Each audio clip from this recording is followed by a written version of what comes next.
So one of the most epic nights in hip hop history just happened last night. So obviously, as if unless you're living under a rock, we all saw it. Kendrick Lamar and PG Lang, and I don't know, maybe you could say TDE too, but Kendrick Lamar orchestrated the Pop Out Canon Friends, the concert that was held at in Inglewood, and it was basically just a West Coast, a giant West Coast festival slash celebration of the West Coast, and all the people that are out now and all the legends that came before, and almost anybody you could imagine was there. Anybody from almost anybody and everybody from the West Coast was present, really. Whether it was lesser known artists to established veterans who might be underrated to the stars, all the way to like the superstars. Like every level of artists from California was there for the most part.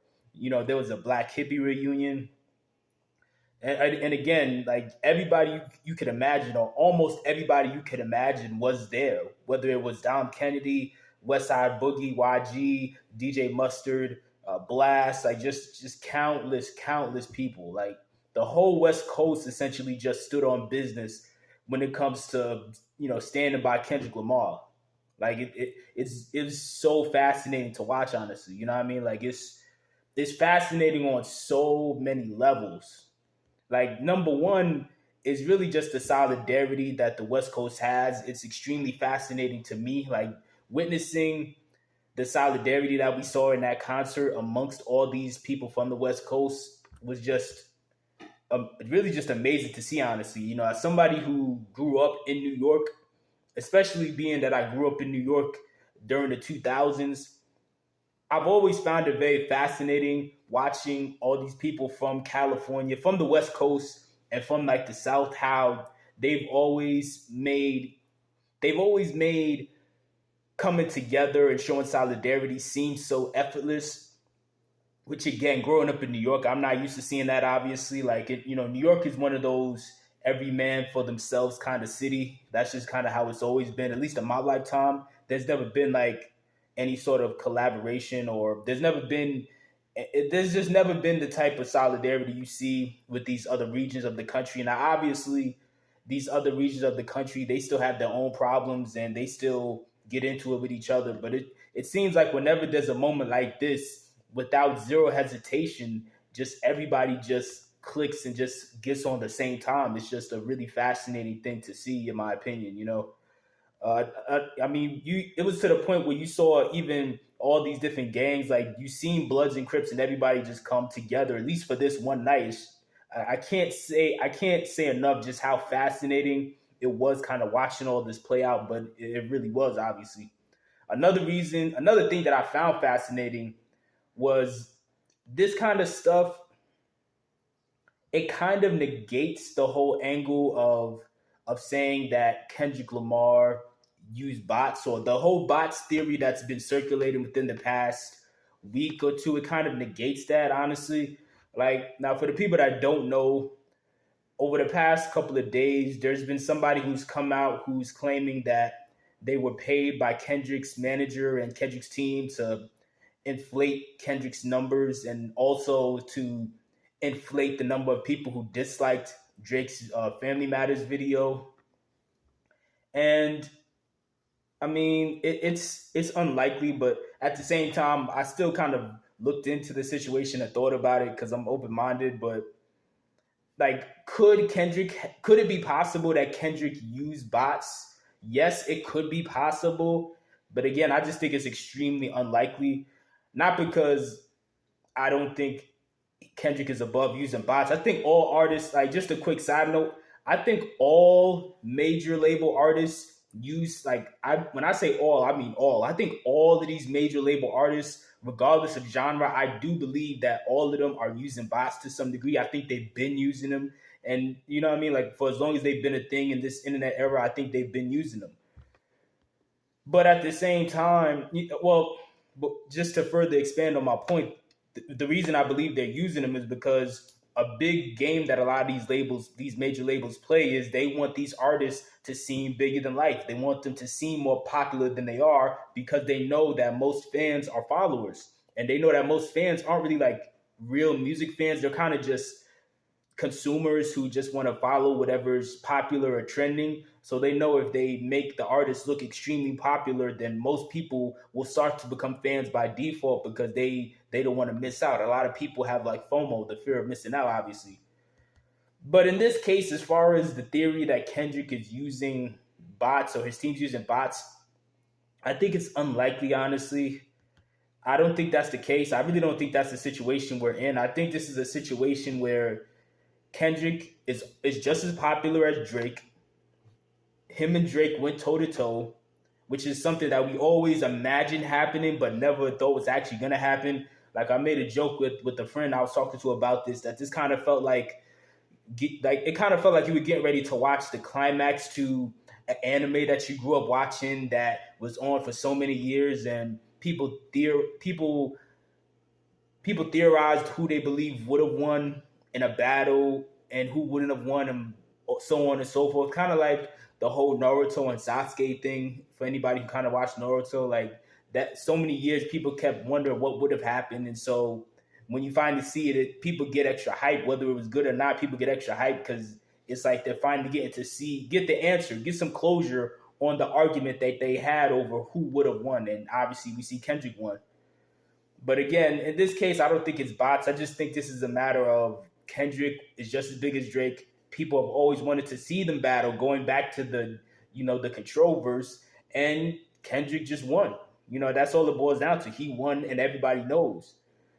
Like I said in a previous video, I did for the people that didn't watch it, obviously, I did a previous video talking about what Drake did right and what Drake did wrong.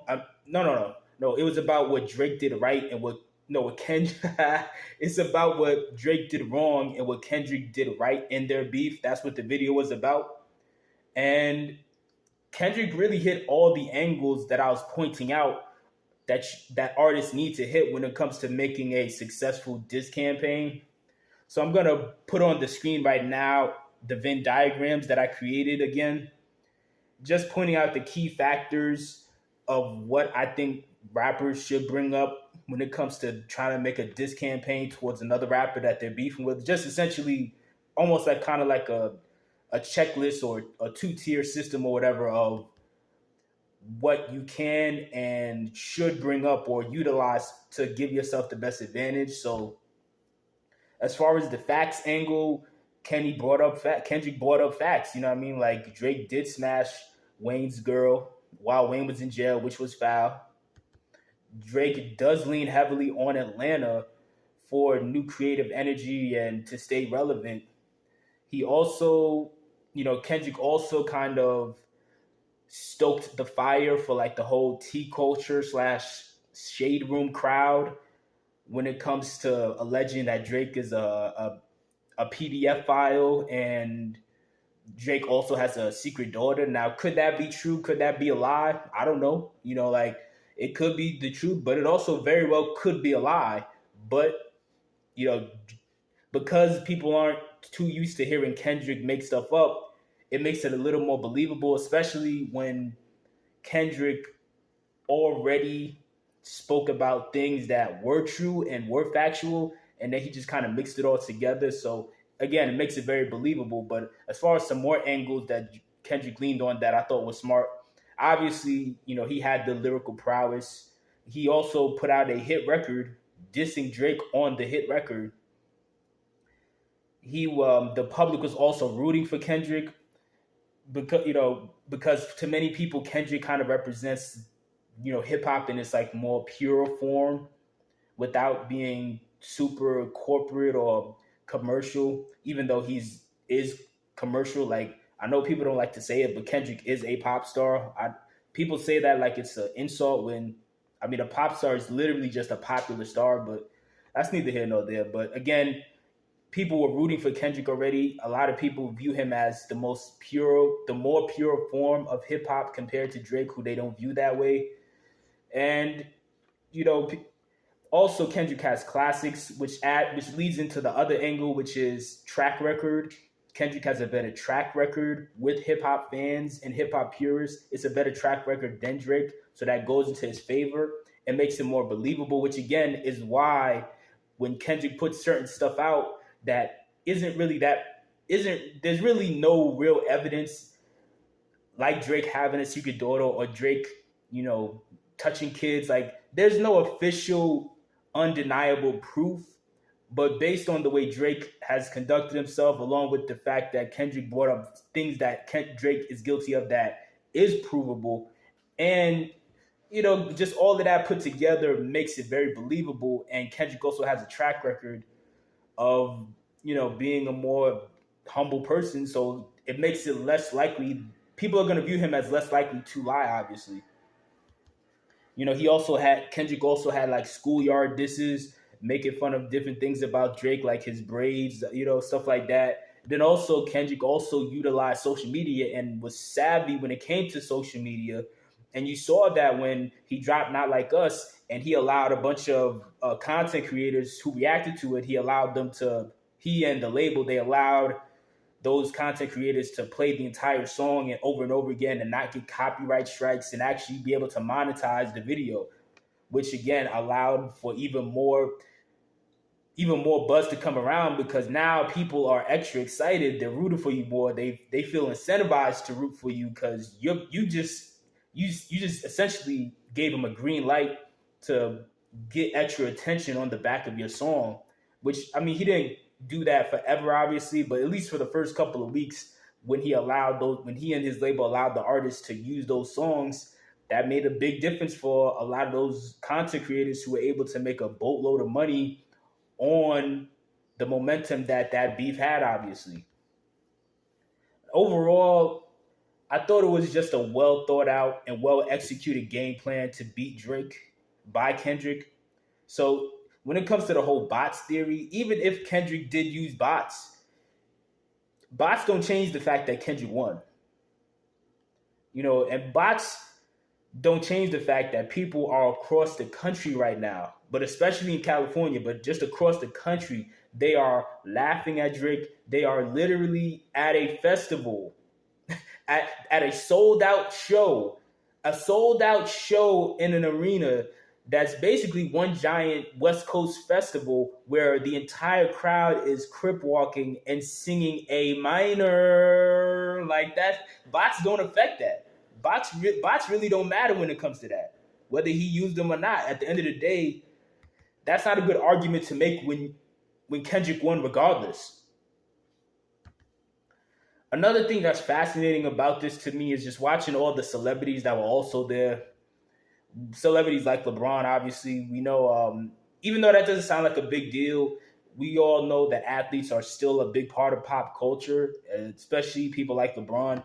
And Drake has attached himself to many of these people in the past, but it seems as though they've all silently kind of sided with Drake. Overall, when it comes to this concert, it was just, again, I can't stop saying the word fascinating, because it was just such a fascinating thing to witness, because it was just like watching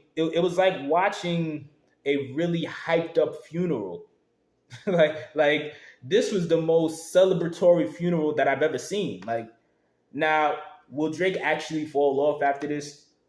I don't know, but still, the concert as a whole felt like almost like the entire crowd, the entire West Coast was really celebrating, like going on a victory lap, celebrating the musical death of Drake, really. And speaking of victory lap, of course, Kendrick also did a tribute to Nipsey as well. Like, again, another thing that was fascinating was Kendrick, and I don't know if I mentioned this in the last video, but Kendrick, even when it came to the people that Drake tried to kind of align himself with, Kendrick got in the way of that. Drake tried to name drop YG, and guess what? Mustard ends up producing Not Like Us, and YG ends up on the stage at the concert too, letting you know where he stands. Again, it was just really fascinating. Watching this whole concert experience, watching it, and then on top of that, it was streamed on Amazon, so it's like, on a more silly note, in the back of my mind, I'm like, man, does Jeff Bezos have a problem with Drake too? Like, I know that might sound silly, but at this point, you never know, man. It feels like everybody just has some sort of story of some issue they have with Drake. It's just a fascinating thing to watch. Watching this overall felt like when I hear older people talk about how they felt watching the Up in Smoke tour back, obviously that tour with Dr. Dre and Snoop Dogg and all those people, which many people think is like the greatest tour in hip hop history.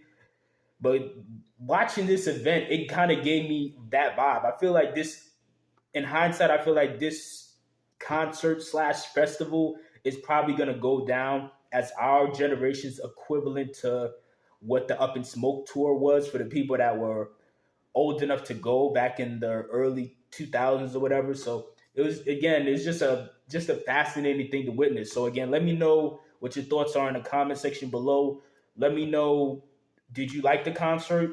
Was there anybody there that you were surprised to see? Like I was kind of surprised to see the Black Hippy reunion because at this point I just figured they never were gonna, think about linking back up again. They were kind of doing their own things, but I was kind of surprised to see Steve Lacy there and Tyler the Creator because they're in a very different lane from the other artists there, but they're still West Coast, so it's not that surprising. But let me know, do you think this is the end of Drake? Do you think that this was the greatest concert of the past decade? And what other opinions or insights do you have on this concert?